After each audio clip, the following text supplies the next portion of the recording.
Ó, mandei a foto para vocês de como eu estou vendo a tela, tá? Qualquer coisa, me chamem no chat aqui no celular, vou ficar ligado nele também.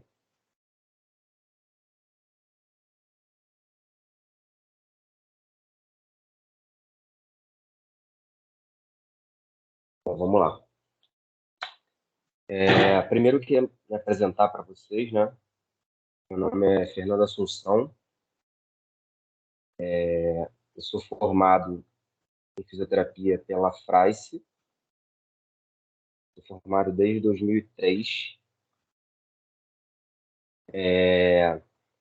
fiz minha pós-graduação em traumatortopedia também pela FRAICE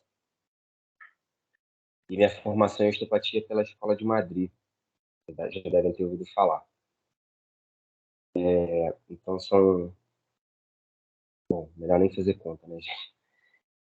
Então, assim, eu vou passar um pouquinho da minha experiência, de como foi minha trajetória, rapidinho, 5 minutos, e como é que a gente está conduzindo o projeto da pós-graduação, e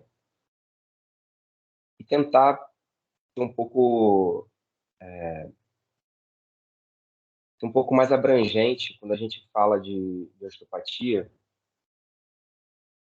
no intuito assim, de tentar abrir um pouco a mente de vocês, né? Porque não estou falando de todos, tá? Mas muita gente, quando começa o curso de osteopatia, começa com um desejo ou com uma meta e acaba, durante o curso, isso muda um pouco, né? Então, eu vou tentar esclarecer alguns pontos sobre isso e ver se tentar ajudar vocês em alguma coisa.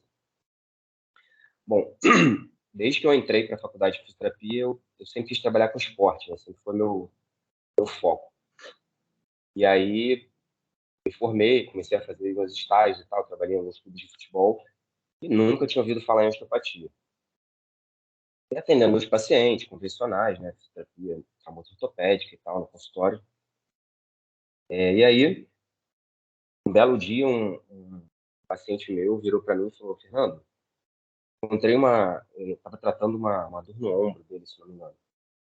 E aquela dor persistente, sabe? Aquela dor que, aquele paciente que às vezes dá uma emperrada, sabe? Você fica, nossa, uma coisa eu tô papando mosca aqui. E aí um belo dia, um atendimento, ele virou para mim e falou: Fernando, olha, eu encontrei uma amiga minha no metrô e comentei do meu problema no ombro com ela, e ela me falou assim: olha, eu procurei uma especialidade dentro da fisioterapia aí, chamada osteopata, e ela, em 2 ou 3 atendimentos, ela resolveu o meu problema. O que que você acha? Olha, fulano, eu não conheço muito bem e tal, mas se ela é sua amiga, você confia, acho que vale a pena você ir. Ele foi, e aí, a partir disso, eu comecei a buscar onde tem essa formação, o que que é realmente.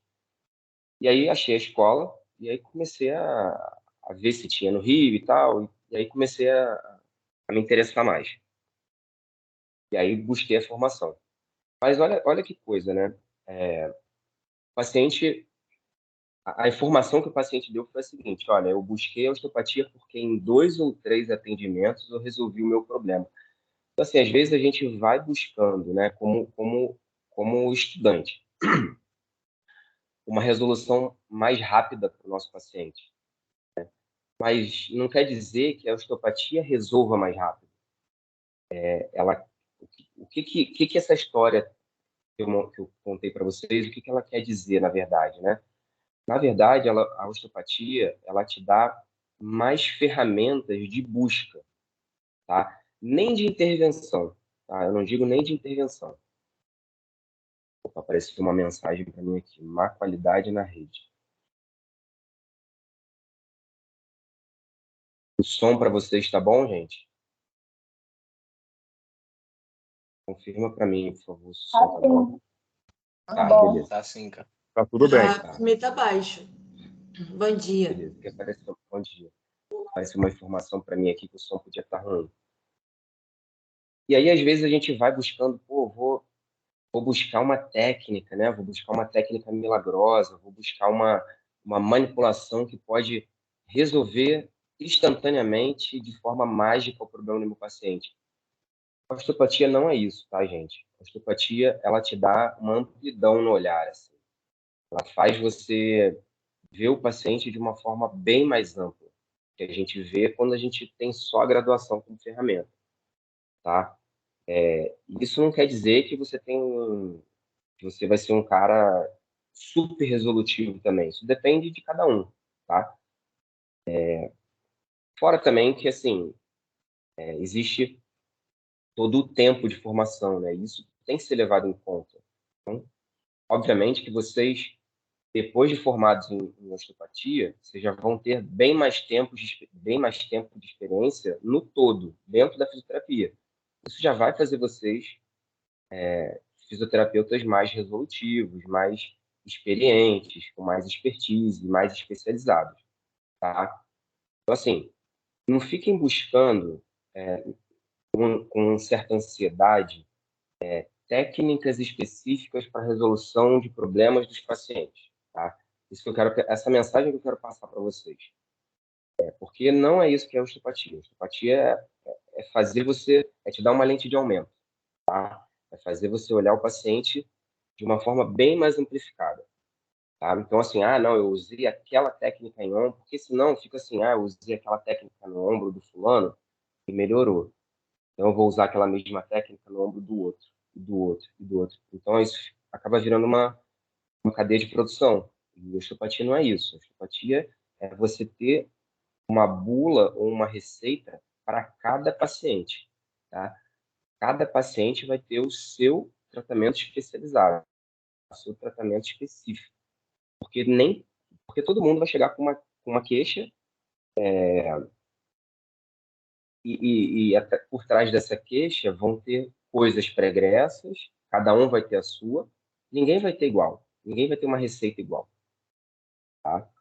Então, o que eu quero deixar para vocês a mensagem é isso. A osteopatia ela não é um pack de técnicas, boas técnicas, que vai resolver problemas específicos de cada paciente. Não, a osteopatia ela vai servir para vocês olharem com uma lente de aumento para paciente. E aí,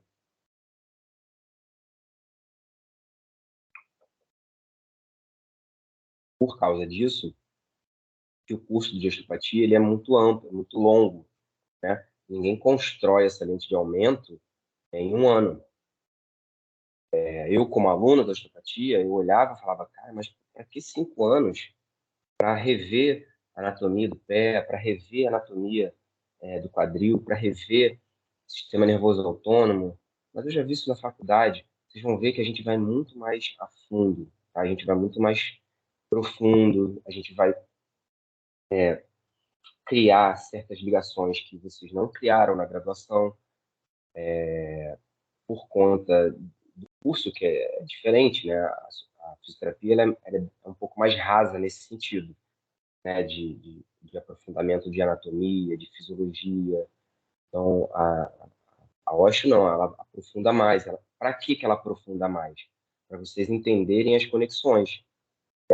Porque muitas das vezes as conexões ela tá lá no fundo, lá na raiz mesmo, tá? Ela não está simplesmente numa ligação que a gente consegue ver, né? A gente sabe que o pé ele tem uma ligação com o joelho porque são próximos ali, então só tem um osso que divide uma articulação e outra e tal, mas existem várias coisas que podem ser influenciadas no crânio, por exemplo, que vem do pé.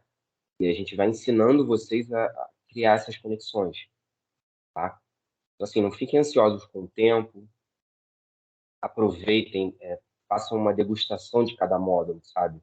Eu falo para vocês, assim, teve um módulo, pega esse módulo e explora mais ele, vai além, muito além das técnicas, da prática.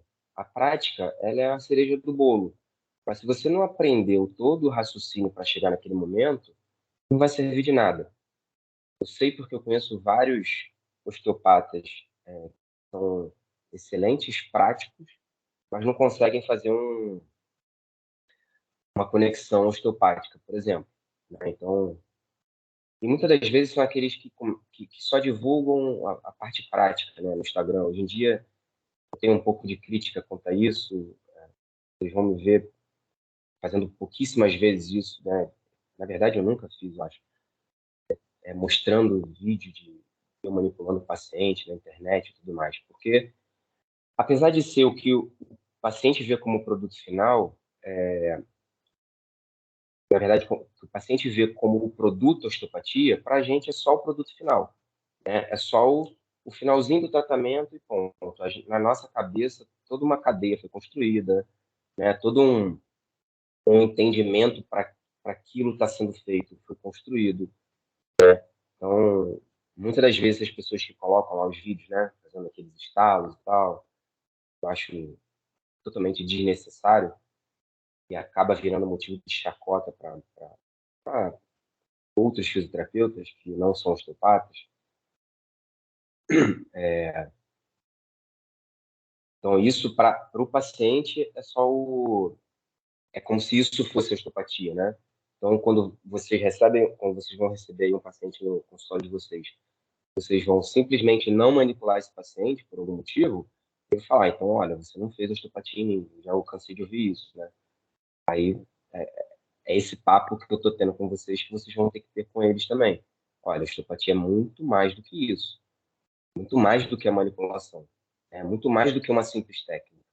A osteopatia ela não é um complemento da fisioterapia, vamos dizer assim, ela não é uma técnica da fisioterapia. Tanto que em outros países é uma profissão independente, né?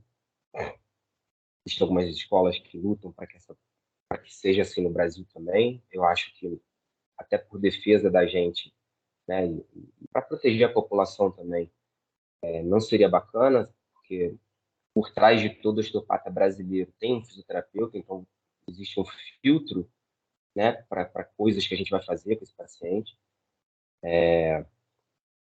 Então, eu acredito que a minha opinião pessoal é que todo fisioterapeuta deveria ter um curso de formação em fisioterapia especificamente. Que eu acho que a fisioterapia é a carreira que se aproxima mais da osteopatia, em termos de conjunto, assim, de estudo e de intervenção, tá?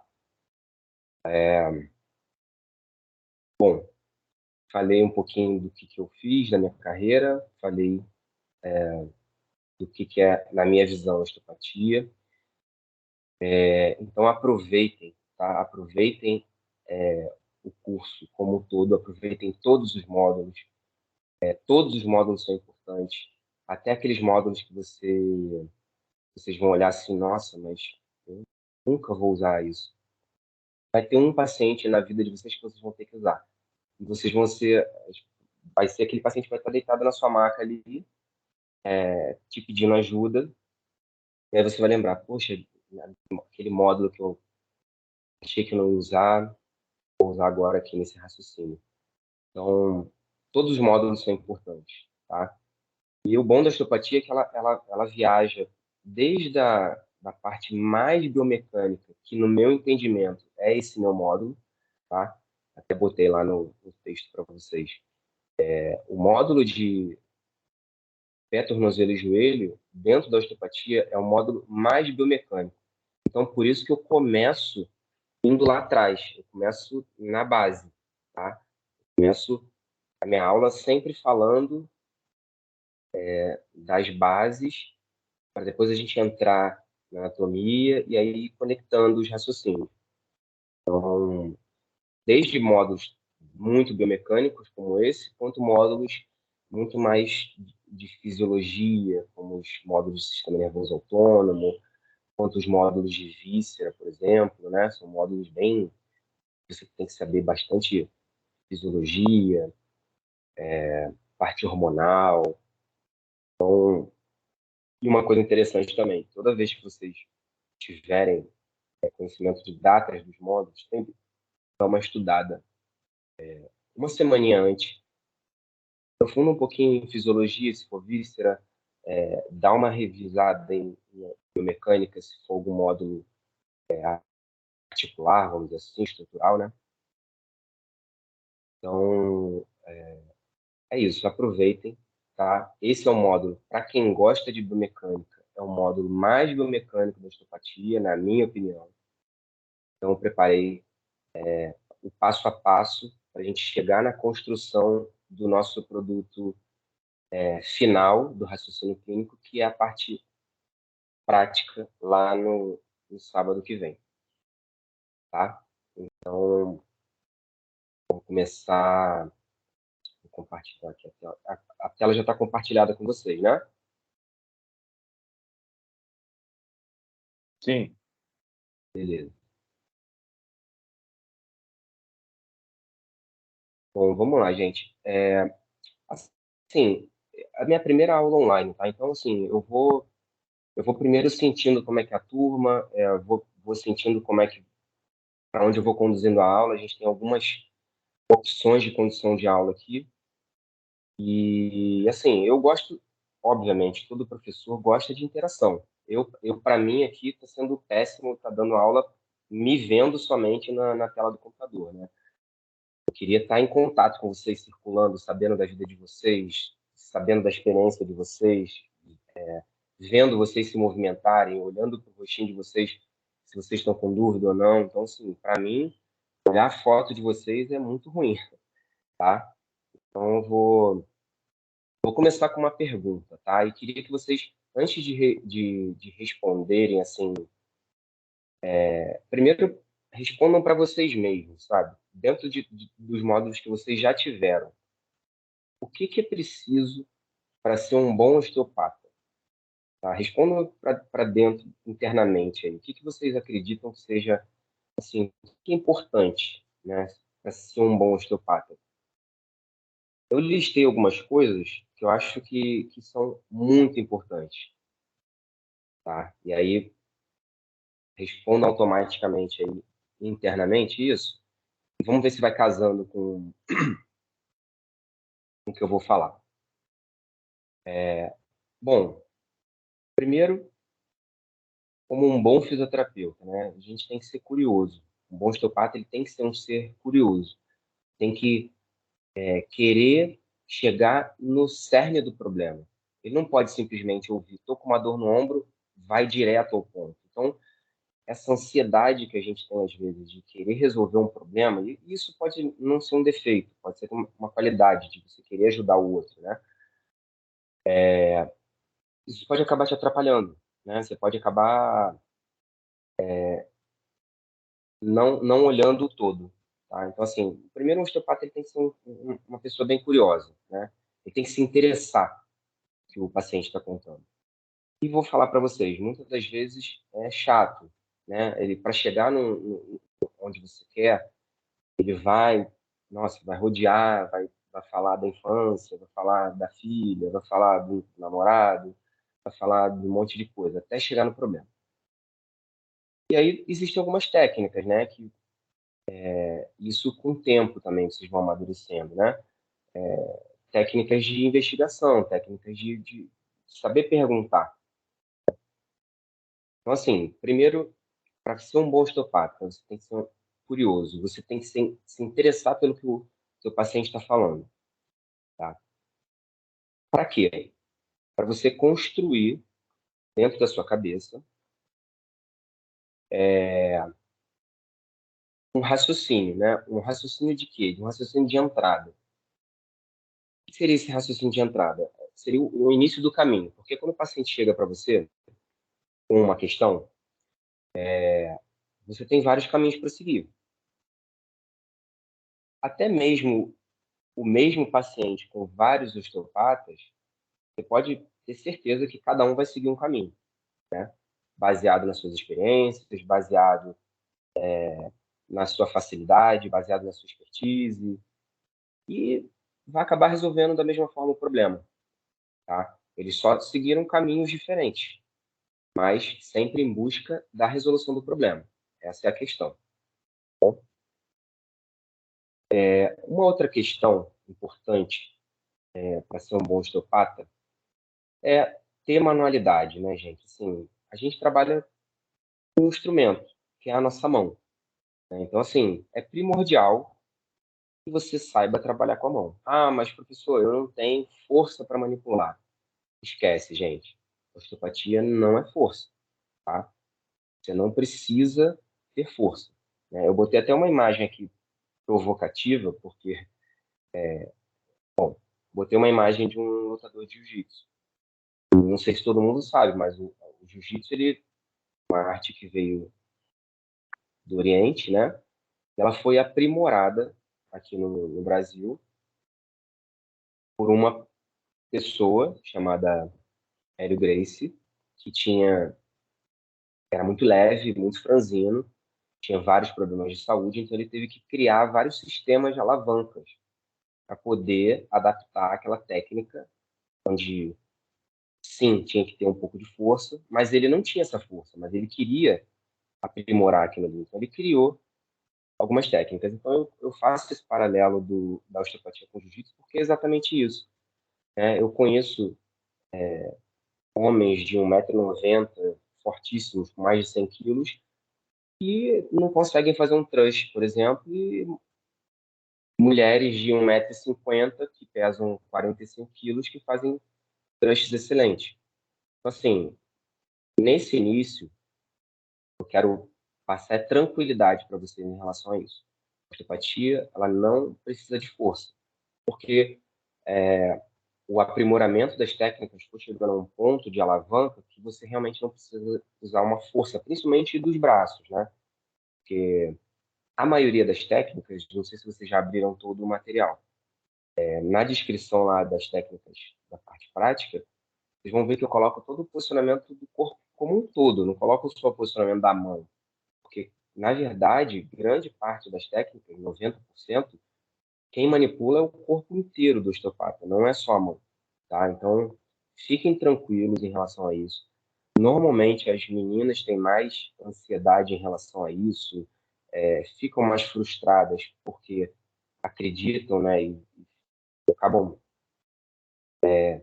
vendo, às vezes, um colega do lado que tem mais força. E nesse início, como a técnica de vocês não vai estar muito refinada, a força vai fazer diferença, mas lá no final da formação vocês vão ver que cada vez menos vocês vão fazendo força, tá? Por causa disso, por causa das alavancas. A gente vai mostrar para vocês como é que são esses sistemas de alavancas e vai ensinar certinho o posicionamento para que haja o mínimo de gasto energético possível. Porque ninguém consegue atender 10 pacientes, por exemplo, num dia, fazendo, sei lá, 5, 6 técnicas de manipulação em cada um, só fazendo força. Mas sim, vocês precisam ter manualidade, vocês precisam trabalhar com a mão. Então, quem começou o curso de osteopatia não tem nenhuma expertise em terapia manual, o meu conselho é: comecem a ter manualidade, comecem a tocar mais no paciente de vocês, comecem a trabalhar a terapia manual, começa a sentir o que o tecido como o tecido vai responder com o estímulo que vocês vão dar. Comecem a construir uma coisa que é muito comum também no início do curso. Vocês não se preocupam muito com a ergonomia de vocês, tá? Como vocês querem, vocês criam essa ansiedade de resolução da técnica, né, de sair bem o thrust e tudo mais. Vocês não se preocupam muito com a altura da maca, vocês não se preocupam com o posicionamento de vocês, com o posicionamento do paciente.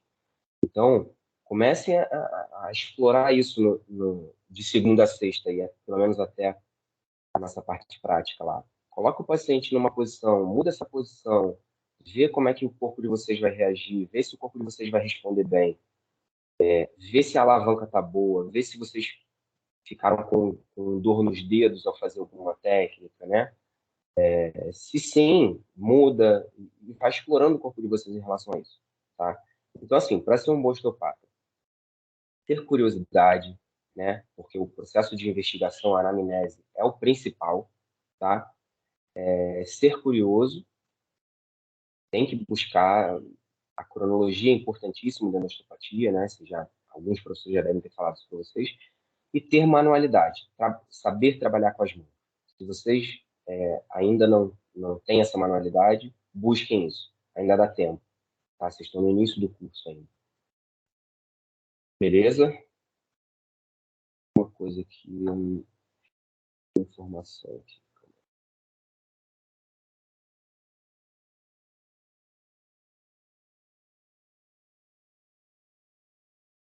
Apareceu alguma informação no Teams aqui, mas é porque é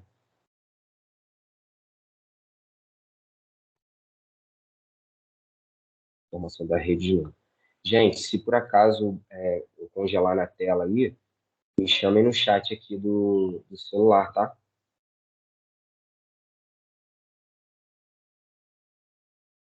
Beleza? Eu posso ficar falando aqui e tá congelado aí para vocês. Bom, vamos lá. E aí, quem criou a osteopatia criou da seguinte forma.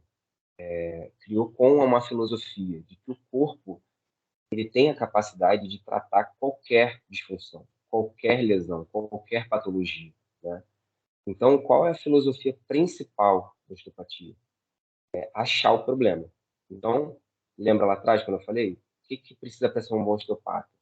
Ser curioso. Então, para você achar alguma coisa, você tem que ser curioso, né? Você tem que ouvir, ser um bom ouvinte, né? Às vezes um detalhe faz toda a diferença. Então, primeiro é achar o problema. Então, a filosofia principal do estilo é acha o problema, corrija e deixa o corpo agir. Né? Então, assim, a gente... E isso, essa é a principal filosofia, e eu acho que é a principal, que é a filosofia, que é a filosofia mais negligenciada. Porque eu vejo muito também isso... Eu sou muito crítico, tá, gente? Então, ao longo da minha aula, eu vou fazer algumas críticas pontuais, não é pessoal, tá? Mas isso eu acho que faz parte também na construção do osteopata que vocês vão ser no futuro. Quando o Steel fala, acha o problema, corrija e deixa o corpo agir, ele está dando um recado para gente. Qual o recado que o Steel está dando? Que nós não somos nada. O osteopata, na verdade, é só um, um veículo, um caminho. Quem é o principal agente dessa situação é o próprio paciente, ou seja, o corpo desse paciente, tá? Então, quando ele fala para a gente, olha, acha o problema, corrija e deixa o corpo agir. Essa é a frase que deveria dizer para todos os osteopatas assim, olha, gente, humildade. Só que acaba acontecendo o contrário, né? Existem muitos osteopatas que acham que não, que são semideuses, né? Que vão achar o problema, vão corrigir e eles são a estrela do negócio. Mas não é. Eles vão corrigir e o estilo já está dizendo, olha, deixa o corpo agir. Muitas das vezes, muitas intervenções acabam atrapalhando. Então, quando você se acha a estrela do palco ali, você acaba atrapalhando. Você faz muitas intervenções e vocês vão, ao longo da carreira de vocês como osteopata, vocês vão se preparar com isso. Tem aquele paciente que você faz uma ou duas manipulações e pensa assim, olha, dentro do meu raciocínio, era isso que eu tinha que fazer por esse paciente. Mas, não sei, por algum motivo, não sei, por questão de tempo, né, a gente fica preso a alguns ranços da fisioterapia, né? Ah, não, tem 100 uma hora, o paciente me pagou para ficar uma hora aqui. Vocês não são taxímetro, não, tá, gente? Tem muito paciente que eu atendo em 20 minutos, então eu fico lá ouvindo ele durante 30, 40 minutos e de técnica, de tratamento real, de hands-on, 20 minutos no máximo. Né? Então, assim, quando o Steve fala, olha, deixa o corpo agir, ele está dizendo isso pra gente. Gente, ó, faz o que você acha que é necessário para o raciocínio clínico que você, raciocínio osteopático que você construiu. Não adianta você construir uma cadeia, por exemplo, que começa lá, que você determinou que o problema começou no pé. E aí você manipula o pé, né? Começa o tratamento pelo pé. E aí, daqui a pouco você está no punho do paciente. Mas, olha, esse punho não está dentro do teu raciocínio. Né? Não estou dizendo nem pela distância, mas não está dentro do teu raciocínio. E aí você começa a fazer intervenções desnecessárias, né? Por quê? Porque você não entendeu essa frase do estilo. né? Acha, corrija e deixa o corpo agir. Não, você está querendo, querendo e querendo, ou seja, você está querendo ser a estrela do palco. E muitas das vezes, na maioria das vezes, ou quase sempre, a estrela vai ser o corpo do paciente. Então, muitas das vezes, achou, corrigiu o que você achou, deixa o corpo agir, dá um tempinho para esse corpo, né? Às vezes uma semana, às vezes 10 dias, às vezes 2 dias. E aí, como é que você está? Manda uma mensagem para esse paciente, vê como é que ele está. Isso vai fazer com que isso seja um termômetro para vocês também, né? Do que o raciocínio, de como o raciocínio está incluído, de como as técnicas estão sendo incluídas dentro desse raciocínio. Então, esse é o conceito principal da osteopatia, tá, gente? E dentro dessa pequena frase, tem várias interpretações. Eu interpreto dessa forma: olha, o Chico está dizendo para a gente ser humilde, a gente não achar que é a gente que vai resolver o problema. Não, a gente vai tirar as pedras do rio para a água continuar correndo, né? A gente não vai tirar as pedras e ficar ali empurrando a água. Não. Tá? Então, essa frase, para mim, mais bonita, que mais define o que é a osteopatia. Tá?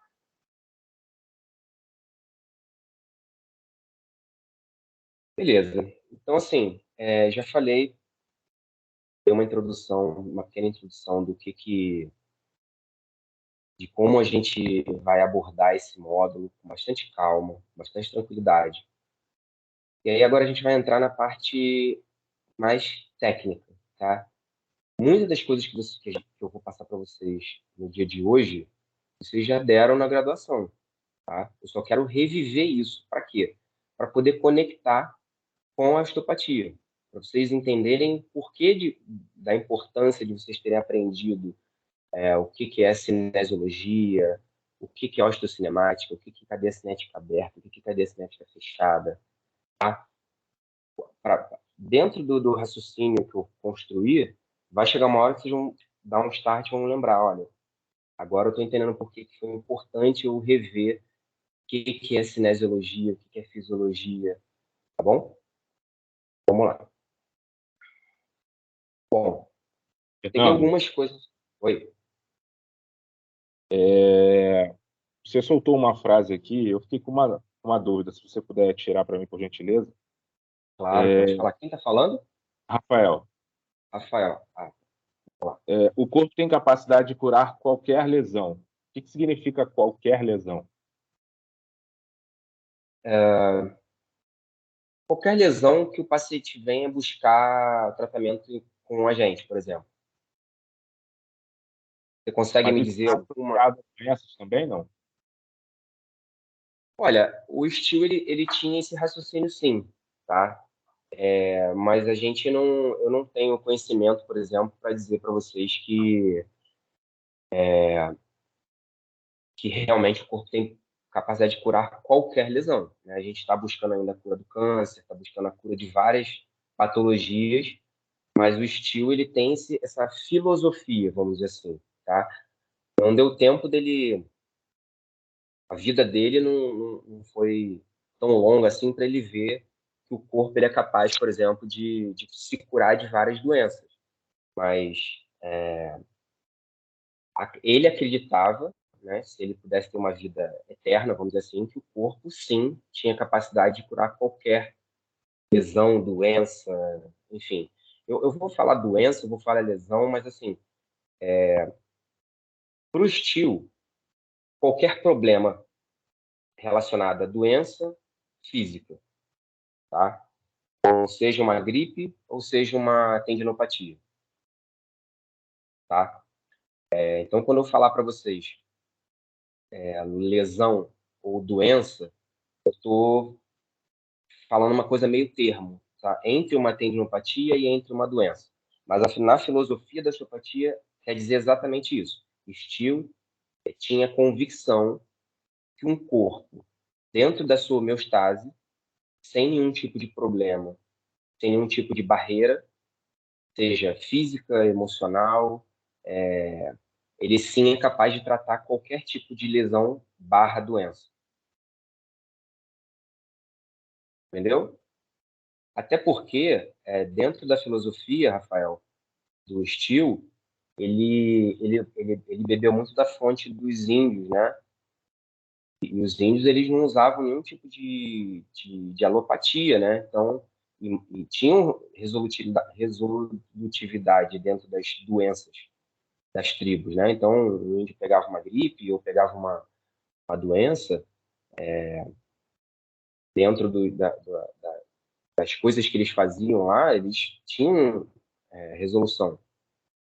E o Ishio era um médico, então ele pensava um pouquinho fora da caixinha, que às vezes nem sempre uma medicação ia resolver. Bastava esse corpo estar mais apto, estar dentro de uma homeostasia, né, funcionando de forma orgânica, mais livre de certas coisas, que esse corpo tinha essa capacidade.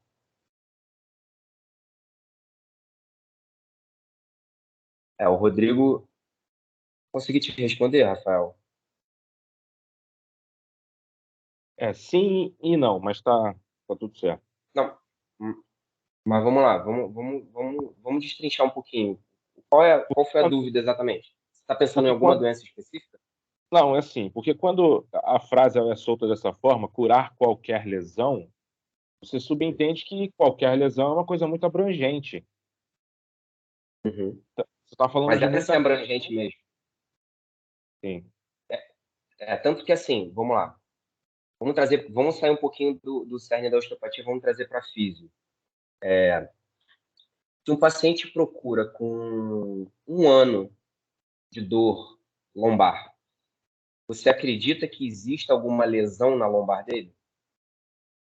Sim, e porém com mais alguns fatores associados. Que ninguém sente dor um ano por um período longo de tempo sendo algo apenas mecânico. Acredito Então, eu. aí eu posso te, isso. Aí então eu posso te afirmar que qualquer tecido da lombar é capaz de cicatrizar e não mandar informação nociceptiva, nosso córtex, né? Por um tempo tão longo. Ou seja, então esse paciente ele já entra num escopo de paciente de dor crônica. Então, você pode fazer milhões de exames nele e você não vai encontrar uma lesão. Estou falando de lesão, não de disfunção, tá? Então, você vai ver lá. Por isso que acontece, muitas vezes, um paciente que está com uma dor crônica, que já tem 1 ou 2 anos, e aí se faz um exame de imagem, se vê lá uma protusão ou uma imagem onde já se tem lá um desgaste do disco, tal. E aí sim, tenta se justificar aquela dor dele por conta daquela imagem. E isso eu posso te afirmar, o tecido ele não é capaz de não cicatrizar por um período, dentro de um período tão longo. Então, a dor não está sendo causada pelo tecido. Por isso que a gente já enquadra esse paciente como um paciente com dor crônica. E o tratamento vai ser um tratamento não baseado no tecido, é um tratamento baseado no sistema nervoso. Concorda? Conseguiu entender? Concordo. Sim. Então, assim, quando um paciente te procurar um período longo de dor, mais de 3 meses, começa a tirar um pouquinho a visão do tecido. Começa a imaginar assim, olha, nenhum tecido biológico, a não ser que esse paciente tenha um câncer, tenha uma bandeira vermelha. Então, assim, esse paciente, ele não pode ter, a gente não pode olhar um farol em cima de tecido, porque o corpo ele é capaz de tratar qualquer tipo de tecido, se esse corpo tiver saudável, vamos dizer assim, não tiver uma doença grave, ele é sim capaz de tratar qualquer tipo. Se você faz um corte no seu braço e não faz nada, não bota, não dá um ponto, não faz nada, o que acontece? Você cicatriza. Você fratura um fêmur e não faz nada, esse osso vai cicatrizar. Então, assim, é em cima disso que a filosofia da osteopatia vai viajando, tá? E sim, o Chile, ele, quando começou, ele começou justamente criando essa inquietude, né, de ser amplo, real, né? Porque ele tinha uma visão muito à frente do tempo dele. Então ele queria chegar ao ponto de tratar todas as lesões, todas as doenças com osteopatia. Hoje eu não posso afirmar para você que isso é possível, mas é uma frase que há 50, 60 anos atrás a gente não podia colocar algumas lesões ali dentro. Hoje a gente já consegue colocar, né? Então a gente sabe que o corpo ele é capaz, um corpo harmônico, ele é capaz sim de tratar qualquer tipo de disfunção, qualquer tipo de lesão, qualquer tipo de doença. Eu, por exemplo, estou com uma gripe aqui e estou tratando sintoma. Eu, há 4, 5 dias atrás, achei que eu ia ter um piripaque, estava tendo 40 graus de febre. Não, meu corpo está lá, combatendo aquele vírus e tudo mais. Então, assim, é dar condições. O que o Steel quer dizer é dar condições para o teu corpo reagir. Não ficar, vamos dizer assim, você criando intervenções para curar.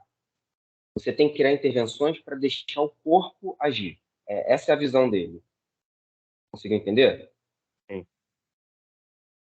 Beleza. Aqui o Rodrigo, levando em conta que a maioria das doenças físicas tem um desequilíbrio emocional e psicológico. Isso é um fato, gente. A gente já está careca de saber, né? A gente não pode desligar a parte biológica da parte psicológica, né? E emocional. As coisas têm que andar, os dois andam juntos, tá?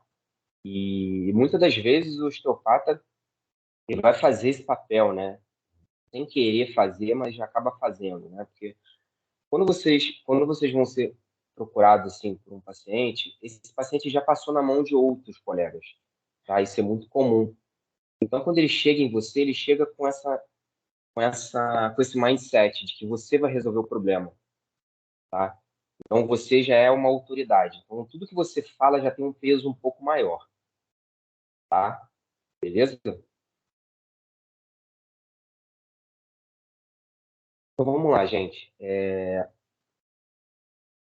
estão vendo a telinha aí de cinesiologia, anatomia, biomecânica e fisiologia, correto? Sim. Beleza. Bom, vamos lá, gente. Básico do básico, tá? Cinesiologia, estudo do movimento, tá? Corpo em movimento, a gente estuda através da cinesiologia. Corpo como um todo, tá bom? Anatomia, ciência da forma, da estrutura. Então, tudo que tem uma forma no nosso corpo, a gente estuda através da anatomia. A forma das coisas que estão dentro do nosso corpo tem muita importância. Se a gente for pensar no produto final, que é uma manipulação, a colocação da mão, né? Vocês têm que ter um olhar meio tridimensional e de raio-x ali para saber onde está a transversa de uma vértebra, onde está o corpo da vértebra, né? Então, vocês têm que saber a forma dessa vértebra, como é que uma vértebra lombar, qual a forma da vértebra lombar, qual a vértebra de uma vértebra cervical alta, qual a forma de um osso esfenoide, qual a forma do talos. Isso tudo é importante, tá? Biomecânica, ela usa os princípios da física para quantificar e estudar o quanto as forças interagem sobre um organismo vivo. Então, a gente usa vários mecanismos, princípios, né, da física para quantificar, tá? E sempre organismos vivos. Então, a gente também está falando de corpo humano. Fisiologia, estudo biológico dos organismos vivos. Então, a gente vai estudar o funcionamento de uma víscera, a produção de líquido sinovial. Tudo isso vai ser importante na hora de montar esse raciocínio clínico, tá? Antes mesmo de fazer a intervenção. Bom, osteocinemática. O que é a osteocinemática? Ela descreve o movimento dos ossos, né, dividido em 3 planos principais do nosso corpo. Quais são esses planos? Plano sagital, que corre paralelo à sutura sagital do crânio, então divide o nosso corpo em direita e esquerda. Plano frontal ou coronal, que segue paralelo à sutura coronal do crânio, então divide o nosso corpo em anterior e posterior. plano transversal, que segue paralelo ao horizonte. Então, divide o nosso corpo em superior e inferior. Para que isso é importante?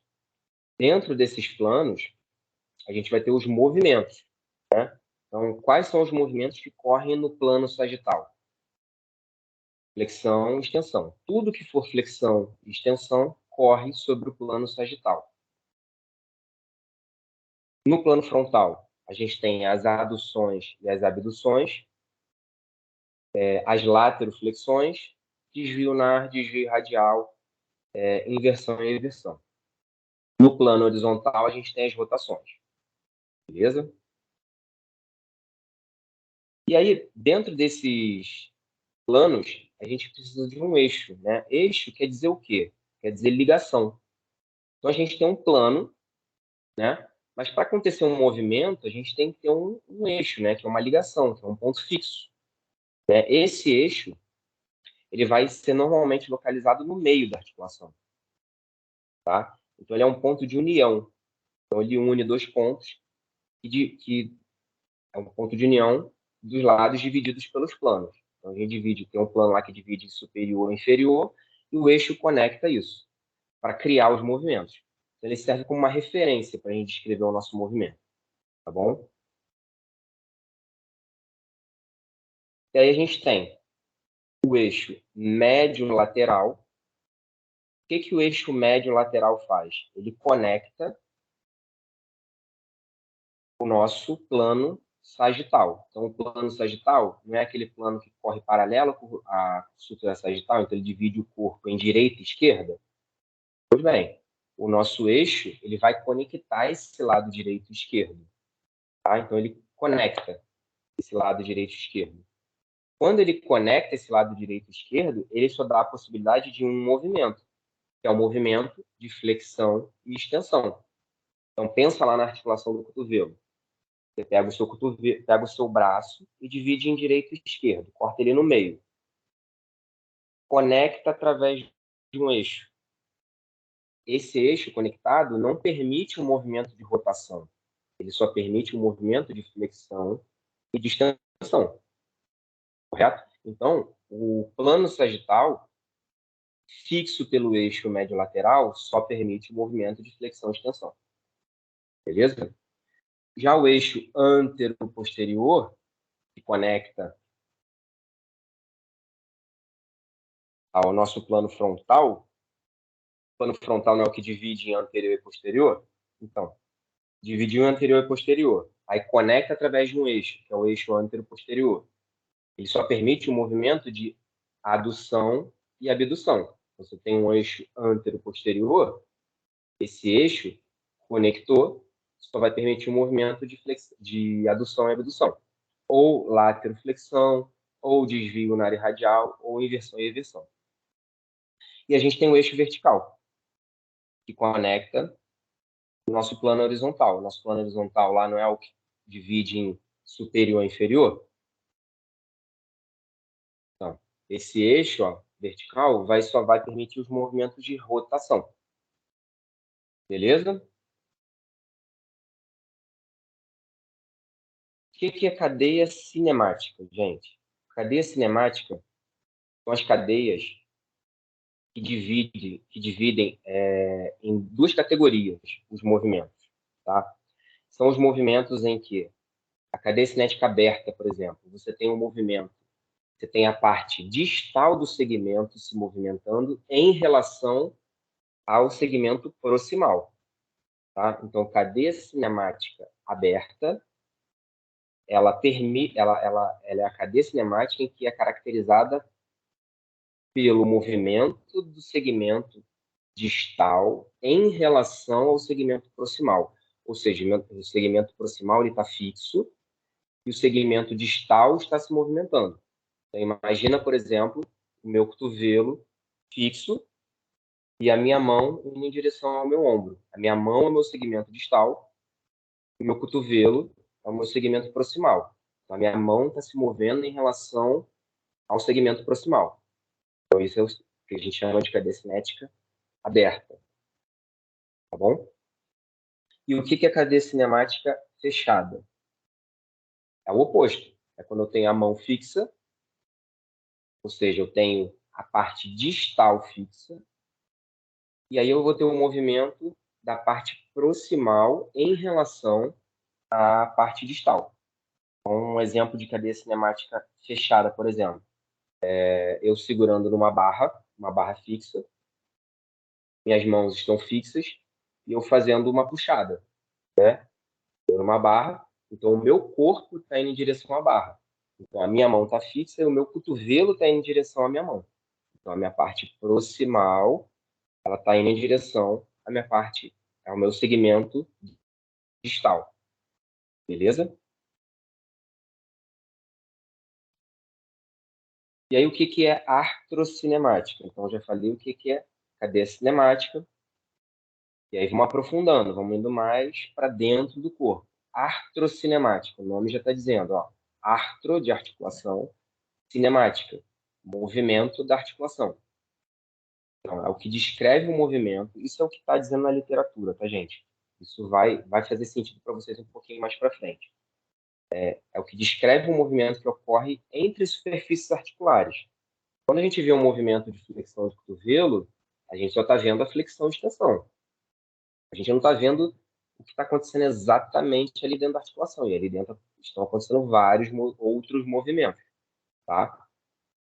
O formato das superfícies articulares, por isso que o estudo da anatomia é importante, né? Lembra lá, ó, o que é anatomia? Ciência da forma e da estrutura do corpo humano. Então, a gente precisa saber como que é a forma de um côndilo, como que é a forma de um acetábulo, porque isso vai fazer diferença na hora do estudo da artrocinemática, tá? Então, a artrocinemática, ela é o estudo da articulação como um todo. E o formato das superfícies articulares, né, relativamente côncavas ou convexas, elas vão ter a capacidade de melhorar a congruência articular, aumentar a superfície de contato, melhorando dissipações de forças de contato, ajudando a guiar o movimento. Então, assim, estudar anatomia não é só estudar inserção do músculo, inervação do músculo,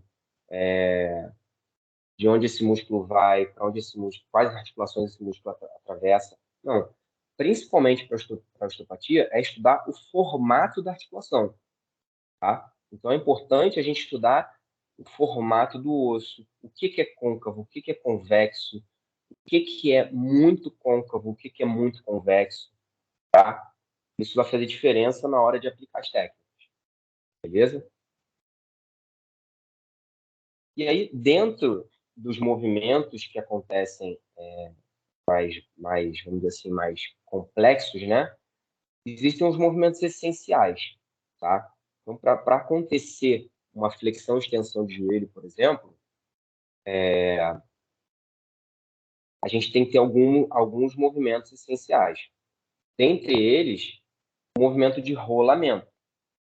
Tá? Não existe movimento de flexão e extensão de joelho sem um movimento de rolamento. O que é um movimento de rolamento? São vários pontos em uma das estruturas em movimento, fazendo contato com um único ponto de uma estrutura física, de uma estrutura fixa. Então, vamos lá.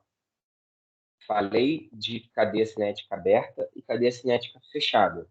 Tá? Esse é o momento que, durante a aula, eu paro e faço algumas perguntas para ver se vocês entenderam, tá bom, gente? Vamos lá. Estou sentado e vou fazer um movimento de esticar o meu joelho. Beleza? Então, eu estou sentado aqui na cadeira, falando com vocês, e vou esticar o meu joelho. Né? Minha perna direita, eu estou esticando minha perna. Meu pé está se movimentando para cima. Isso seria cadeia cinética aberta ou cadeia cinética fechada? Aberto. Aberta. Beleza. Porque o pé, que é o segmento distal, está se movimentando em relação ao segmento proximal, que é a minha articulação do joelho, que é a parte que está fixa. Beleza? Então vamos lá, vamos tentar aplicar isso dentro do rolamento. Vários pontos em uma das estruturas em movimento faz contato com um único ponto de outra estrutura fixa. Dentro do mesmo exemplo que eu dei. Como que acontece o rolamento? Eu tenho um fêmur fixo, correto? E tenho a minha tíbia móvel. Vários pontos de uma estrutura em movimento, ou seja, vários pontos da minha tíbia, então vários pontinhos da minha tíbia, vão fazer contato com um único ponto do meu fêmur. Isso é rolamento, tá? Então, em cadeia cinética aberta, aplicando para esse exemplo de extensão de joelho, eu sentado aqui, acontece dessa forma. Para acontecer o movimento de extensão de joelho, tem vários pontos da minha tíbia, tem que entrar em contato com um único ponto do meu fêmur que está fixo, tá? Para acontecer esse movimento de extensão. Senão esse movimento não acontece. Show? Beleza? Outro movimento essencial para que aconteça a extensão de joelho. Vamos manter esse exemplo. É o movimento de deslizamento. O que é o movimento de deslizamento?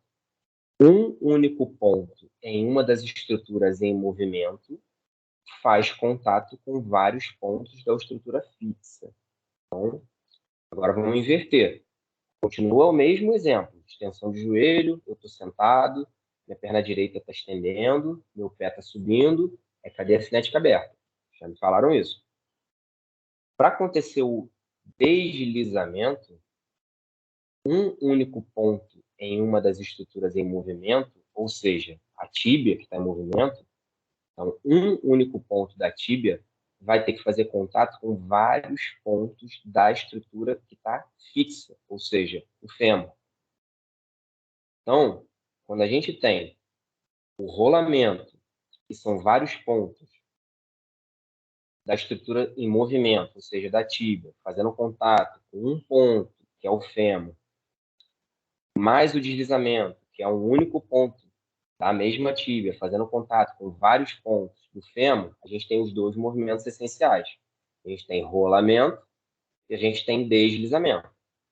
Então, para acontecer esse movimento de extensão do joelho, eu tenho que ter rolamento e tenho que ter deslizamento. Sem esses movimentos, não rola. Não acontece. Beleza? E mais um movimento essencial. Esse pode existir ou não dentro de algumas articulações, né? Sempre vai ter que ter um movimento essencial, tá, gente? Para acontecer um movimento mais bruto, assim, de flexão-extensão, de giro, de rotação, de adução e abdução. Sempre vai ter que ter um movimento essencial. Nem sempre os três, tá? Então, mais um movimento essencial, giro ou rotação. Então, um único ponto em uma das estruturas em movimento faz contato com um único ponto de outra estrutura física, fixa.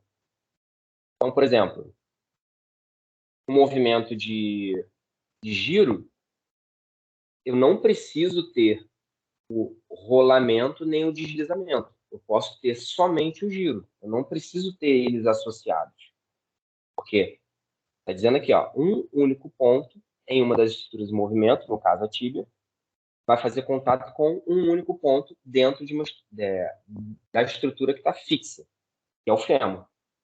Tá? Então, esses são os movimentos essenciais para a gente começar a aprender osteopatia.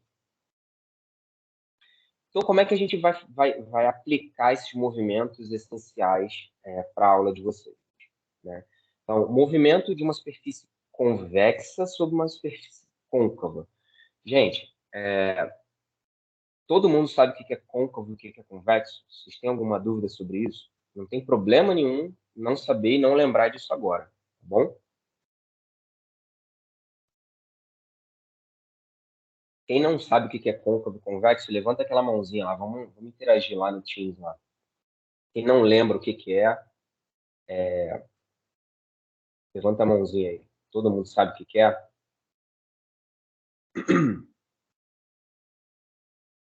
Beleza, todo mundo lembra, né?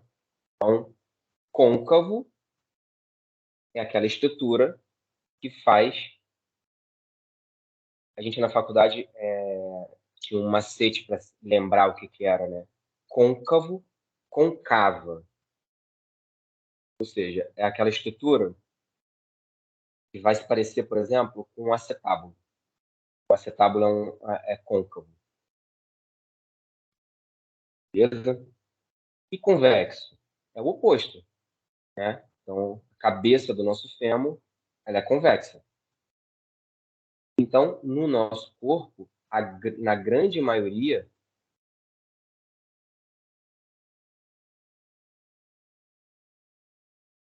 isso, a Fernanda respondeu aqui, ó, que sempre correlaciona com a mão. É isso aí mesmo, Fernanda. E eu dou sempre o exemplo do fêmur, da cabeça do fêmur com acetábulo, né? Não tem estrutura mais côncava no nosso corpo do que o acetábulo e mais convexa do que a cabeça do nosso fêmur, tá, gente? Na grande maioria das vezes, a gente vai ter uma estrutura côncava se articulando com uma convexa, mas nem sempre isso vai acontecer. Muitas das vezes a gente vai ter convexa com convexa, côncava com côncava e por aí vai, tá? A gente vai falar disso mais para frente um pouquinho. E aí, como é que a gente vai aplicar esses movimentos essenciais na aula de vocês? Então, o movimento de uma superfície convexa sobre uma superfície côncava. Então, aqui está dando o exemplo do ombro, especificamente. Então, a gente tem uma glenoide, né? E tem um exemplo aqui, se por acaso nossa cabeça do húmero aqui, ó, não deslizasse e não rolasse, a gente ia ter um impacto subacromial. Estão vendo na figurinha? Então, se eu fizesse uma abdução do meu ombro sem que a cabeça do meu húmero deslizasse inferior, eu ia ter um impacto. Tá vendo lá a bolsa subacromial sendo comprimida? Isso, a gente sabe na nossa prática que isso acontece de montão, né? Pacientes que chegam com impacto subacromial, chegam com bursite, chegam com tendinopatia de tendão subespinhoso, né? E muitas das vezes o problema ele é um problema biomecânico, né? Por que esse tendão está sendo comprimido? Por que essa bursa está sendo comprimida? Muitas das vezes porque essa biomecânica básica não está bem feita, né? Essa cabeça do húmero ela não está deslizando o suficiente inferior, ela não está rolando o suficiente. E aí, a gente, como terapeutas manuais, vai fazer como? A gente vai corrigir isso como? A gente vai corrigir terapia manual, deslizando e rolando.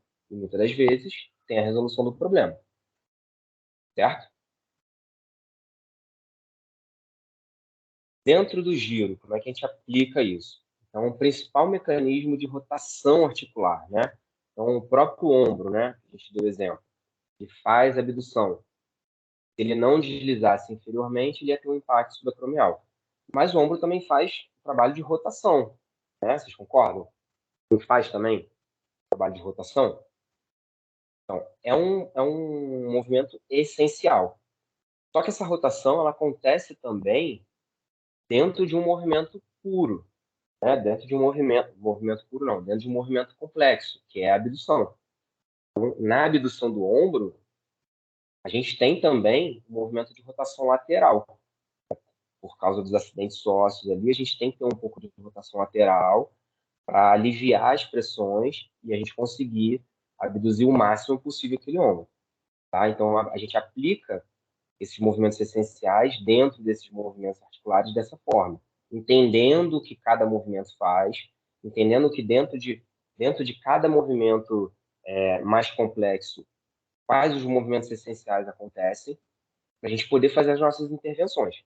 Então, antes da gente construir o nosso raciocínio osteopático, a gente tem que entender que estrutura que a gente vai movimentar, que estrutura que está com problema. E dentro dessa estrutura, quais os movimentos essenciais que ela faz, tá? E aí sim começar a buscar algumas intervenções ali. E aí, dentro daquele exemplo que eu dei da extensão de joelho, a gente tem a combinação de 3 movimentos essenciais, né? Então, dentro da extensão de joelho, um movimento global de extensão de joelho, ali dentro acontecem 3 movimentos essenciais, né? Na extensão de joelho, quando eu estou estendendo aqui, que eu estou 90 graus, que eu vou estender para 0, acontece um giro, ou seja, a minha tíbia roda lateralmente, acontece um rolamento e acontece um deslizamento, ou seja, a minha tíbia ela desliza anteriormente, certo? Ela roda lateralmente e ela rola, faz um movimento de translação ali também, tá? Para acontecer essa extensão. Então, dentro da extensão do joelho, a gente já sabe que acontecem esses 3 movimentos essenciais. Isso é importante que vocês saibam para todas as articulações. Oi. O rolamento ele acontece em qual direção na extensão? Desculpa, não estou te ouvindo. Quem está falando? Rafael. Rafael, vamos lá. O Movimento de rolamento, extensão, né? você falou do giro, falou do deslizamento, e o rolamento ele acontece em que direção? Como assim? Não estou entendendo. Que direção você está falando? Estou Você falando falou. movimento de extensão de joelho. Cadê a Então, cinética aberta? sim, você falou da extensão de joelho, o deslizamento ele acontece anteriormente, o giro acontece lateralmente e o rolamento ele acontece em qual direção? Anterior também ou posterior? Não, na verdade, a tíbia vai deslizar sobre o fêmur e o rolamento ele está acontecendo sobre o fêmur, certo? Sim, mas você Direção colocou. anterior. Direção toda anterior. Tudo Ah, para frente. Tudo para beleza. frente. Isso em cinética É aberta. isso que é a cinética aberta. Beleza. É isso que você queria saber? Isso. Isso. Então tá. Deslizamento anterior. Então, gente, vamos lá. Vamos acompanhar. Cadê a cinética aberta? Extensão de joelho. Tíbia está se movimentando em relação ao fêmur. Existe, vamos seguir na ordem, né? Que está aqui no slide. Giro, ou seja, uma rotação lateral da nossa tíbia. Existe um rolamento anterior e um deslizamento anterior. Então, para acontecer um movimento de extensão de joelho, a gente tem que ter esses 3 movimentos essenciais. Isso, eu estou dando um simples exemplo, tá, gente? Vocês têm que saber os movimentos essenciais de, basicamente, todas as articulações, tá? Por que que isso é importante? Tá? Eu vou antecipar um pouquinho os slides, tá? Por que que eu preciso saber que acontece giro? Para que que eu preciso saber que tem rolamento? Para que que eu preciso saber que tem deslizamento? Alguém sabe me dizer o que que é uma disfunção osteopática? Vocês entraram no curso de osteopatia, né? Vocês já tiveram alguns módulos. Vocês já conseguiram pescar o que que é uma disfunção osteopática? Alguém sabe me responder o que que é uma disfunção osteopática? Até para justificar tudo que eu estou falando aqui. A Marina botou aqui, diminuição da mobilidade. Beleza. É uma resposta bem ampla, né? Mas eu vou trazer mais a fundo para vocês. O que que é uma disfunção osteopática? Disfunção osteopática, ela é quando a parte articular, vou falar da parte articular porque a gente está nesse momento aqui dos slides. Ela quando a biomecânica daquela articulação se mantém fixa ou se mantém exacerbada, né? O que que isso quer dizer?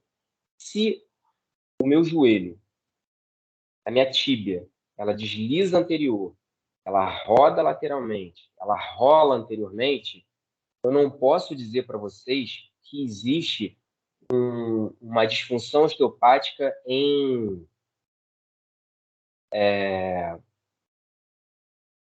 como é que eu posso dizer? Em abdução, vamos dizer assim. Porque não tem um movimento de abdução da tíbia sobre o fêmur. Então, assim, o que é disfunção osteopática? É a manutenção ou exacerbação de um movimento biomecânico que já existe, tá? Eu não posso inventar um movimento biomecânico e incutir dentro daquela articulação, tá? Então, eu não posso dizer para vocês, olha, o meu talos, ele desliza para frente e para trás e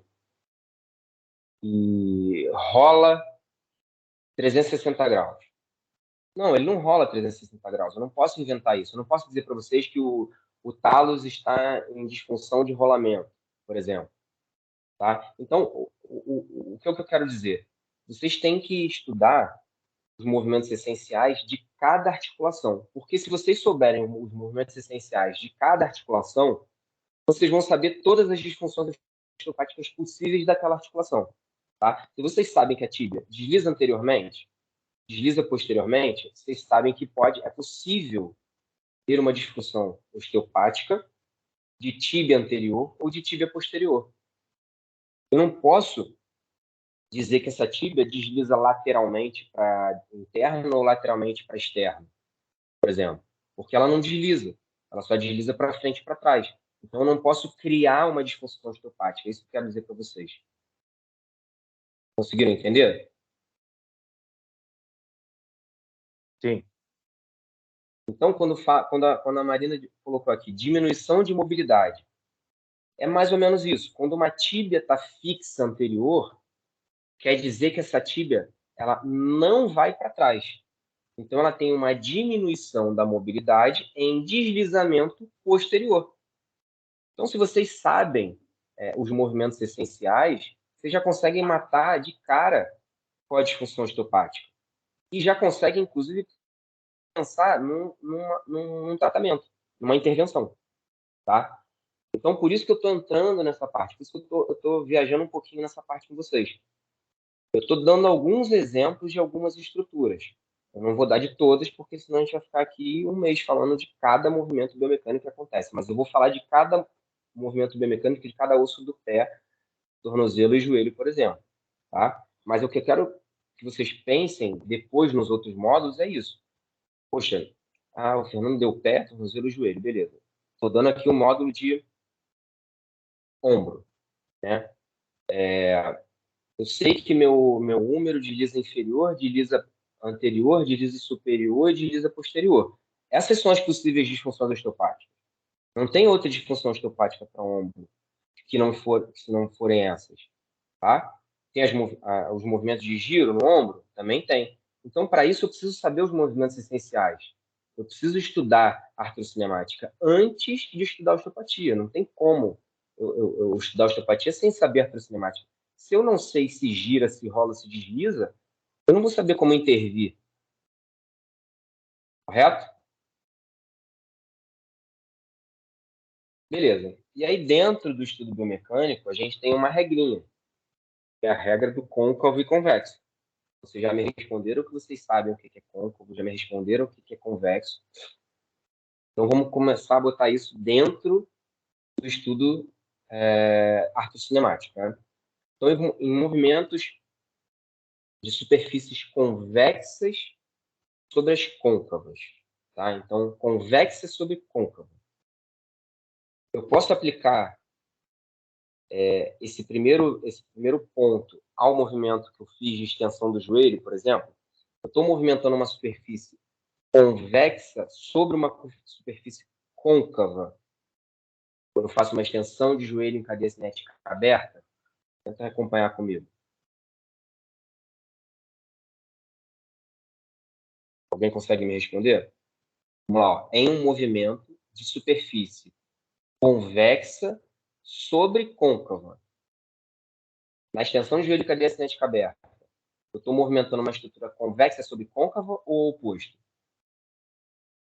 Oposto. Oposto. Beleza. Então, tá, então aqui, ó. Eu não posso aplicar, gente, esse primeiro parágrafo ao movimento de extensão do joelho. Beleza? Então, ó, eu estou movimentando uma superfície convexa. Lembra lá, ó? A Fernanda falou lá que associa sempre com a mão. E tem a cava, que é o côncavo. Então, ó. Côncavo convexo. Então, em um movimento de superfície convexa sobre a côncava, o membro convexo rola e desliza em direções opostas. Então, vou dar o exemplo do quadril, né, que é a articulação mais côncava e mais convexa. Então, quando eu tenho um movimento de uma superfície convexa, cabeça do meu fêmur, sobre uma superfície côncava, que é o meu acetábulo. Vou pegar um. Vocês estão me vendo também? Vocês estão vendo a tela e estão me vendo também? No quadradinho. Beleza. Deixa eu chegar para trás aqui. Pegar meu fêmur.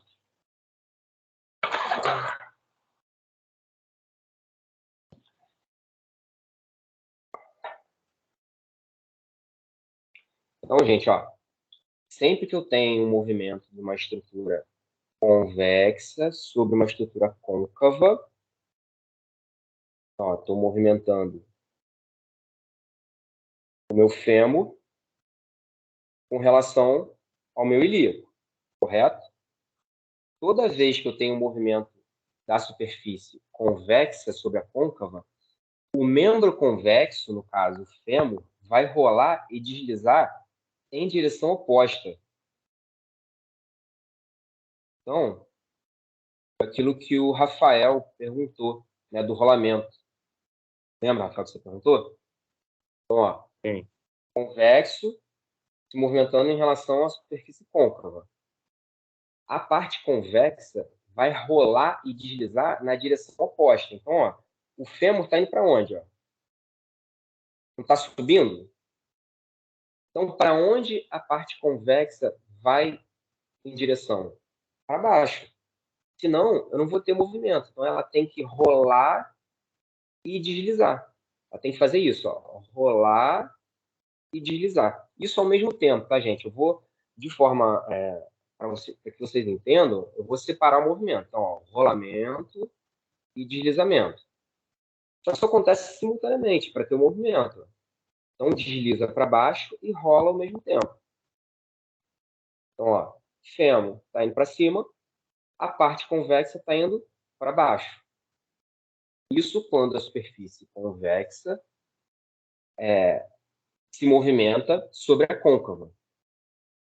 Então, ela vai na direção oposta. Isso é muito importante, tá, gente?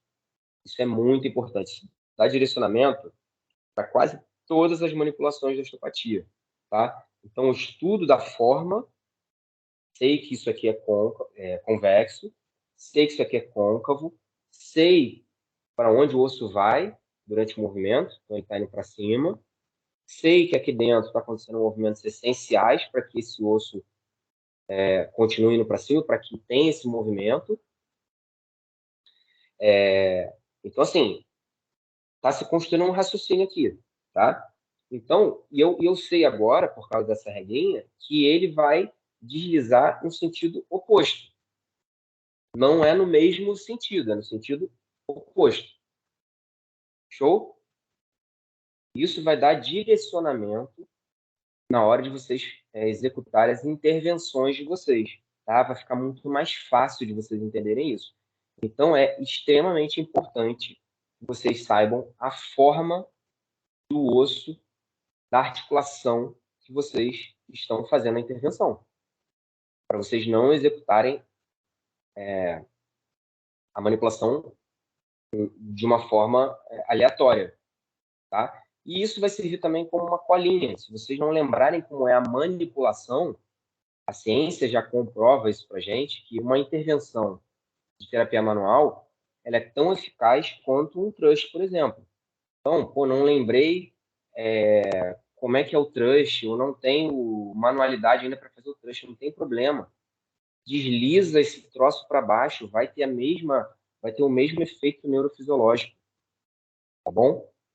A ciência já comprovou isso. Então, executar um thrust, fazer simplesmente um empurrar para baixo, uma técnica de terapia manual onde você faz um deslizamento inferior, tem o mesmo efeito, tá? Então, O macete é esse, lembrar da regra do côncavo convexo, lembrar do que é côncavo, do que é convexo, tá? E de quando uma superfície convexa ela se articula sobre uma côncava, ela vai na direção, a parte convexa vai na direção oposta ao movimento. Então, se o movimento está de abdução, o osso está subindo, eu vou fazer um movimento, a parte convexa vai estar fazendo um deslizamento, um rolamento inferior. Tá?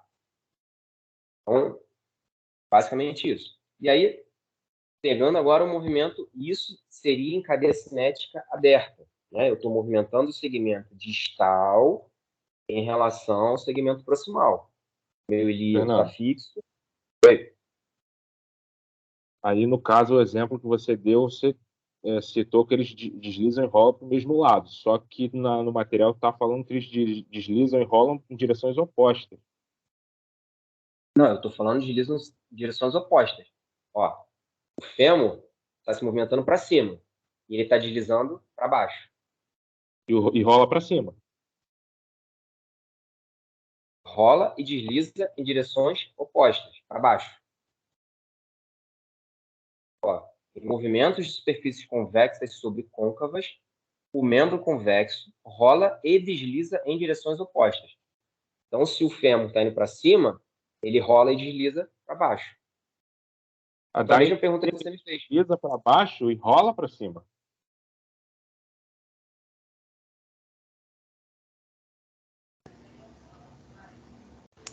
O fêmur rola para cima? Não estou entendendo.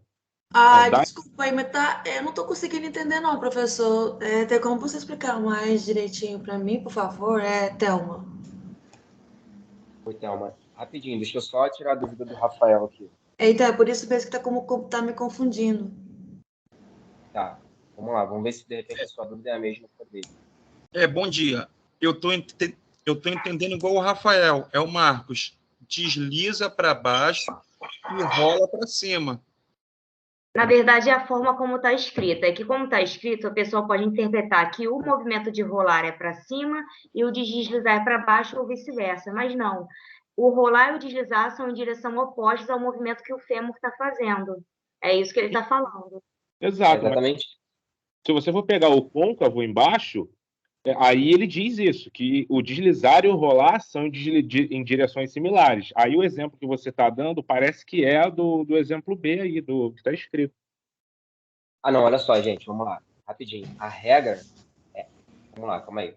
Acho que eu entendi qual é a dúvida. Não é que rola e desliza, não é o rolar e o deslizar que são em direções opostas.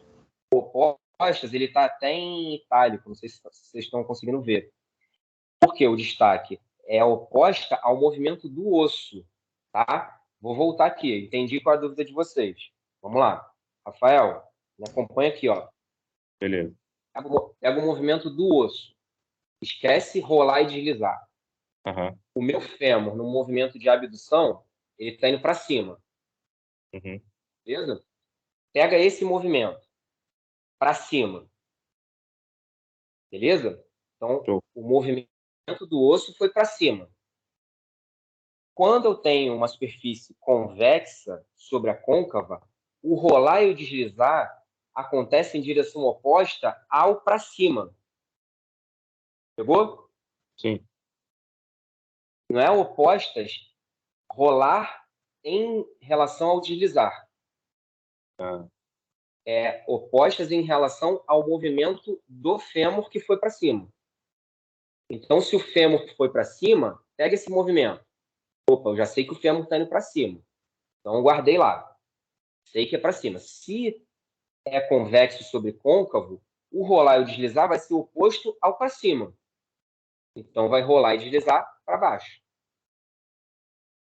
Perfeito. Entendeu? Perfeito? O oposto não tá conversando com rolar e deslizar. O oposto está conversando ao movimento do fêmur que está indo para cima. Conseguiu acompanhar, Thelma, também? Consegui entender agora. Conseguiu? Sim, Então, obrigada. a regrinha é exatamente isso. É pegar o movimento do osso. Então, osteocinemática. No movimento de abdução do quadril, o meu fêmur está subindo, né? Estou aqui em cadeia cinética aberta. Abdução. Opa, meu fêmur está subindo. Então, deixa eu pensar o que está acontecendo na artrocinemática. Se eu sei que eu estudei anatomia, que a forma do meu acetábulo é convexa, na regrinha, deixa eu pegar lá minha cola na regra do côncavo convexo. Opa, ele está dizendo aqui que se a parte convexa se move sobre a côncava, ele rola e desliza em direção oposta. Então, oposta ao subir. Então, se subiu, ele rola e desliza para baixo. Desculpa, gente. Beleza? Não tá, o oposto não está conversando com rolar e deslizar, gente, tá? Desculpa se vocês confundiram isso aí e se eu não fui claro o suficiente. Beleza? Vai ficar mais claro agora quando eu der o exemplo do côncavo sobre o convexo, tá? Deixa eu só pegar minha tíbia aqui, peraí.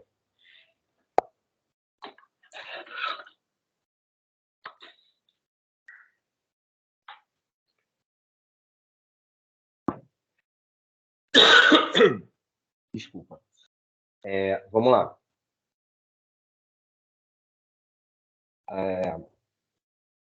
Ó, Rafael. Movimento de superfície côncava sobre a convexa.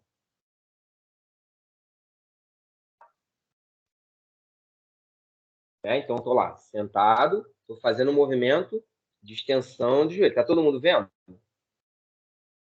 Sim. Beleza. Então, estou fazendo um movimento de extensão de joelho em cadeia cinética. Qual é a cadeia cinética aqui, gente? Aberto. Aberta, beleza. Levanta um pouquinho mais os ossos que a gente não está conseguindo ver. Levantar? Aí, tá bom, obrigada. Cadeia cinética aberta, ou seja, o segmento distal. Olha como é que a construção do raciocínio é importante, gente. O segmento distal está se movimentando em relação ao proximal. Eu sei quem é o distal. Tíbia. Eu estudei anatomia, então eu sei a forma da tíbia. Eu sei que a forma da tíbia, na articulação do joelho, onde eu quero estudar, ela é côncava, né? E aí o Rafael até tirou essa dúvida lá comigo. Quando eu faço uma extensão de joelho, ou seja, minha tíbia está se movimentando para frente e para cima, correto, gente? Ó, ela está indo para frente, está indo na direção de vocês a tíbia, não está? Ó. Na regrinha, a superfície côncava sobre a convexa, ela faz o quê? Ela vai em que ela desliza e rola em que direção? Similar a ótimo. Para frente e para cima. Exatamente. Então, o deslizamento da tíbia é para frente, para cima. E o meu rolar da tíbia é para frente e para cima. Beleza? Sim. Fechou? Então, o similar e o oposto não está conversando com rolar e deslizar na mesma frase, gente. Tá? Está conversando com o movimento que eu estou fazendo da cadeia cinética. Ó. Cadeia cinética aberta. Extensão de joelho. Opa, minha tíbia está indo para frente e para cima.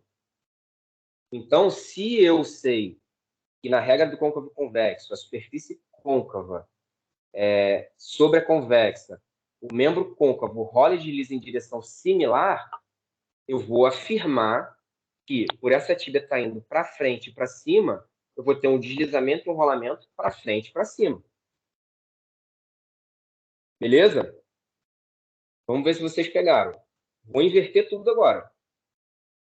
Vou mudar a forma de movimentar. Eu estou com a minha tíbia fixa. Deixa eu ver se eu me vejo aqui para ver se eu não fujo da câmera. Aqui. Estou com a tíbia fixa e estou fazendo um movimento do fêmur em relação à tíbia. Ó, fêmur em direção à tíbia. Fêmur em direção à tíbia. Que cadeia cinética é essa, gente? Fechado. Cadeia cinética fechada. Eu já estudei anatomia, eu sei a forma do fêmur, sei a forma da tíbia. A estrutura... que está se movimentando é côncava ou é convexa? Convexa. Convexa. Convexa. Bom, vamos pegar lá na regra do côncavo convexo. Eu tenho uma estrutura convexa se movimentando sobre a côncava, qual rolamento e deslizamento acontece? Para onde está indo meu fêmur? Para trás e para baixo. Para trás e para baixo. Desliza e rola para frente e para cima. Exatamente. Direções opostas ao movimento que está acontecendo. Perfeito. Fixou bem, gente, isso? Isso, se vocês não pegarem isso, na hora da manipulação, vocês vão ficar gastando muito tempo para pensar o que fazer. Isso é o principal do módulo de hoje, da pasta de hoje, tá? Obviamente, nem sempre vocês vão lembrar a forma do osso que vocês vão estar conduzindo. Aí é bagagem, aí é estudar, aí é sentar e relembrar tudo, tá? Mas se vocês lembrarem a forma, ou se tiver uma colinha, um aplicativo, um atlas, enfim, vocês vejam a forma. Desculpa. Se vocês verem, identificarem qual é a forma do osso que vocês estão em movimento e qual é a cadeia cinética, vocês vão matar a manipulação. Isso vai ser muito rápido para vocês. Por isso que eu quis entrar com essa regra hoje aqui. Porque aí vocês vão saber para onde está deslizando, para onde está rolando. E outra, qual, de acordo com a Marina Batista, onde tem a diminuição da mobilidade. Por quê? Imagina, vou dar um exemplo para vocês, tá? O paciente chega para vocês com déficit de extensão de joelho. Olha, Rafael, chegou no teu consultório um paciente que ele não consegue estender o joelho. Está com dificuldade de estender o joelho. Você só tem uma intervenção para fazer nele. Uma intervenção. Que tipo de intervenção você vai fazer com ele? Você não sabe ainda fazer as técnicas de thrust para joelho. Mas você sabe como é que é a articulação, o que é côncavo, o que é convexo. Ele está com déficit de extensão, ele não consegue estender. Qual seria uma intervenção possível que você poderia fazer para ajudar esse paciente, por exemplo? A mobilização. Uma mobilização em que sentido? A dificuldade dele, por exemplo, é para esticar o joelho andando ou é para sentar e levantar? Eu preciso saber se a cinética é aberta ou fechada para saber o direcionamento. A grosso modo, não precisa saber. Você pode intervir tanto no fêmur quanto na tíbia, mas tudo bem. Mas é isso aí. Vamos começar a limpar esse raciocínio agora. Ele falou, olha, eu estou sentado, quando eu estico o meu joelho, eu trava o movimento, eu não consigo estender mais. Aí, vamos lá, você iria fazer uma intervenção no fêmur ou na tíbia? Na tíbia. Deslizando anteriormente. Deslizando anteriormente. É isso, gente. Isso é osteopatia. Tá? Isso é osteopatia. É isso que eu quero que vocês peguem. Beleza? Não é difícil. E outra, o deslizar anteriormente não é um movimento artrocinemático existente. E isso é uma disfunção osteopática. Por exemplo, eu posso ter uma tíbia em disfunção de posterioridade. Essa tíbia ela vai para posterior, mas ela não vai para anterior. Ela desliza posterior, mas ela não desliza anterior. Por N motivos. Eu vou chegar mais para frente, eu vou falar e explicar para vocês como isso pode acontecer. Mas entenderam onde que eu quero que vocês cheguem? Nível de raciocínio que eu quero que vocês cheguem? É nisso. É chegar a pensar o seguinte, olha, pô, se esse camarada ele não consegue esticar o joelho, o final da extensão em cadeia cinética aberta, se eu sei que em cadeia cinética aberta o segmento distal, que é a tíbia, se move em relação ao proximal, alguma coisa na tíbia está acontecendo. O que pode estar acontecendo com a tíbia? Eu sei que na regra do côncavo e convexo, para acontecer essa extensão, essa tíbia tem que deslizar anteriormente, tem que rodar lateralmente e tem que rolar anteriormente. Então, eu já tenho cartucho na minha pistola ali. Eu já sei o que eu posso fazer. Vou manter esse exemplo do joelho, mas agora eu vou fazer o oposto. Olha, quando eu estou de pé, apoiado, eu não consigo passar de 90 graus.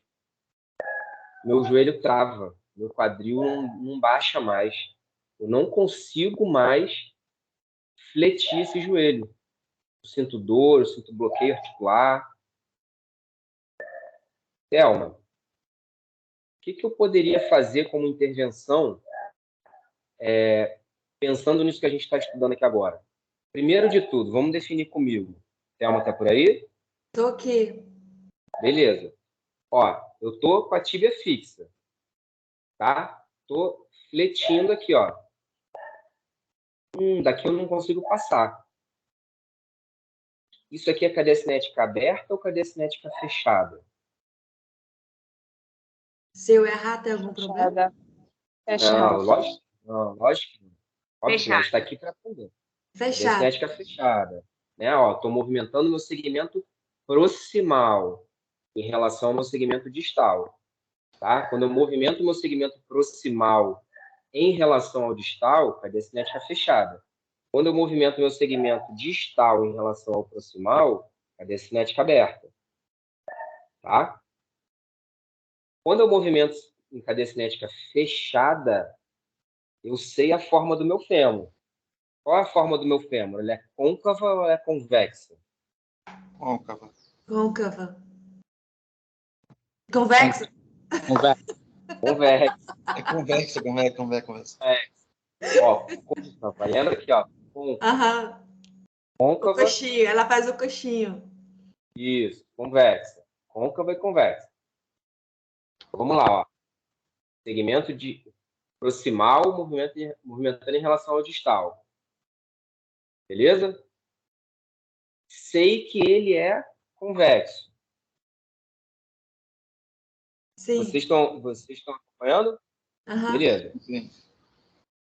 O convexo, quando se movimenta em relação ao côncavo, o que ele faz? Olha lá, ó. Rola e desliza para o lado oposto. O movimento Exatamente. Ó, o meu fêmur está indo, ó, para trás, ó, e tá indo para para trás, baixo. indo daqui e indo para lá. Então, tá indo para trás e para baixo, ó, tá descendo. Certo? Certo. Então, que tipo de intervenção eu poderia fazer no fêmur para ajudar esse paciente a fletir mais esse joelho? Ó, tem que ir em direção oposta.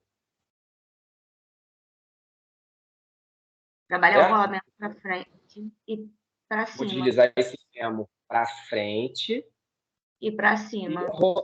isso. Entendeu, Thelma? Então, o que Sim. eu poderia fazer? Deslizar esse fêmur para frente. Fazer uma técnica de terapia manual onde eu consiga empurrar esse fêmur para frente, para forçar essa flexão, para ajudar esse movimento a ficar mais congruente. E aí liberando esse movimento de flexão do joelho. Olha só. Oxi. Que Entendeu? imaginaria isso. Gente, que legal. Então, isso é osteopatia. Assim, por isso que não adianta a gente Nesse ficar na exemplo, o rolamento é para frente? Peraí, calma aí. Quem falou comigo? Opa, Leonardo, só para fechar aqui o raciocínio. Nesse exemplo aí da cadeia cinemática aberta, o deslizamento na intervenção é para frente, mas e o rolamento está ocorrendo para frente ou para trás? Tá atrás, mãe? Because a Opa, parte desculpa, na inferior do fechada, fêmur tá na pra cadeia frente. cinemática fechada, desculpa. Isso. Falando desse último exemplo que eu dei, né, Leonardo? Exatamente. Isso. Então, ó, cadeia cinética fechada. Ó, olha o que está acontecendo com o meu fêmur. Ele desliza sobre a cabeça sobre a tíbia, vai fechando e vai fazendo uma rotação para frente.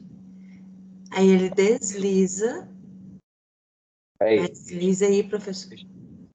deixa eu... Não, o movimento do fêmur era para trás e para baixo, Thelma. Então, Isso, aí ele vai para deslizamento é frente e desce. e para cima. Peraí, gente, deixa eu responder o Leonardo aqui. Leonardo, essa pergunta, que agora eu me perdi aqui. Calma aí, vai lá. Tá, beleza, vamos lá. Você está perguntando na intervenção. Recapitulando, é uma cadeia cinemática fechada, o fêmur está se movimentando, é uma superfície convexa.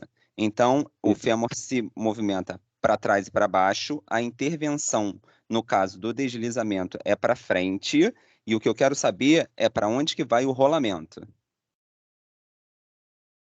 Na biomecânica normal ou a nível de intervenção, você quer perguntar? Na biomecânica normal. Então, biomecânica normal para trás. A intervenção é para frente, ou seja, na direção oposta. Beleza, então o rolamento está sendo para trás.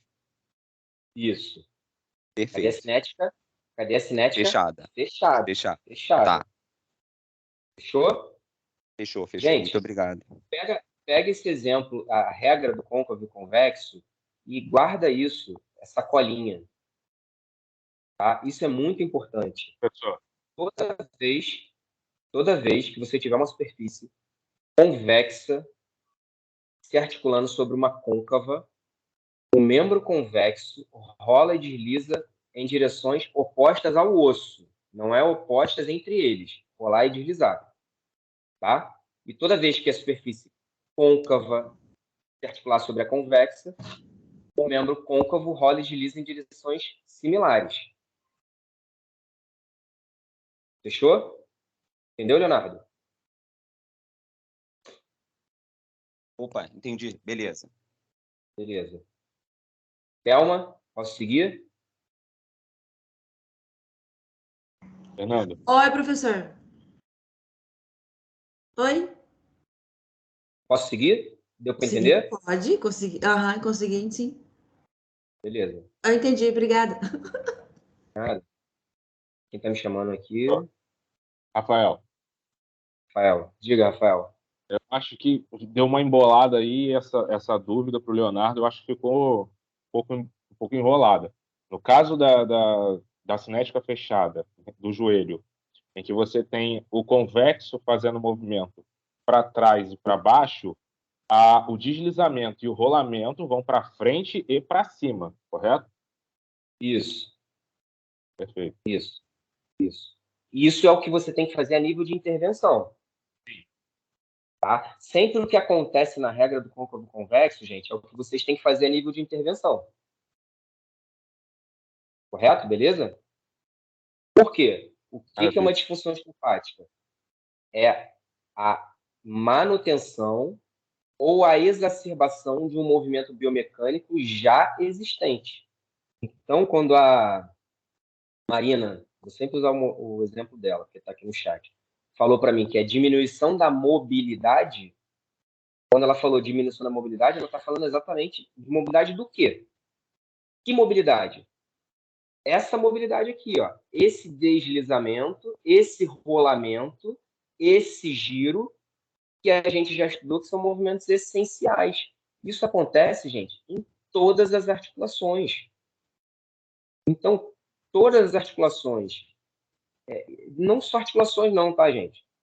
Parte visceral também, vocês vão ver, o fígado, o estômago, eles fazem movimentos conduzidos pelo diafragma, por exemplo, que são aqueles movimentos ali e ponto. As disfunções osteopáticas são a manutenção ou a exacerbação daqueles movimentos que já existem. Não tem que inventar um movimento. Beleza? Deu para entender o que é disfunção osteopática? Fechou? Sim. Eu quero parar para o intervalo agora, sem dúvidas em relação a isso.